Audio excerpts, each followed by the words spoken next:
Guys ఇప్పుడే నేను ఒక ఫోటో అయితే చూసిన, నా మైండ్ బ్లాక్ అయిపోయింది అసలు అది చూడంగానే ఆగలేకపోయినా గాయస్. ఒకసారి ఆ ఫోటో చూడండి, ఒక జింక పిల్ల చనిపోయింది గాయస్ బికాజ్ ఆఫ్ మన స్వార్థం వల్ల.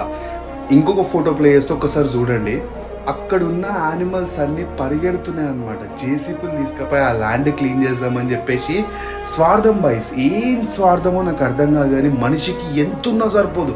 మనకి ఇండ్లు ఉన్నాయి, కంపెనీలు ఉన్నాయి, మన కార్లు ఉన్నాయి, తిరగనికే అన్నీ ఉన్నాయి, పడుకోవడానికి రూమ్ ఉంది, రూఫ్ ఉంది, కానీ అవి తలదాల్చుకోనికే చెట్లే వాటికి అన్నీ. అటువంటి చెట్లని, మనకు ఊపిరినిచ్చే చెట్లని మనం నరికేసుకొని ఏం సాధిద్దామని. రేపటి రోజు వస్తే మనము పిండం పెడతాం కదా, ఆ పిండం కూడా కాకులు ముట్టాలి అంటారు.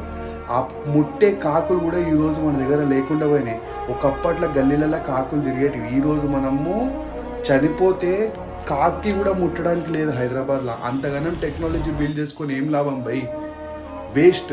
ఈ హెచ్సియు ఇష్యూ ఏదైతే జరుగుతుందో అది చాలా సాడ్ థింగ్. ఆపేసేయాలి ఇది యాజ్ సూన్ యాజ్ పాసిబుల్. ఎందుకంటే నేచర్ని మనం ఎఫెక్ట్ చేసినాం అనుకో, దాని తర్వాత వచ్చే కాన్సిక్వెన్సెస్ చాలా డేంజర్గా ఉంటాయి.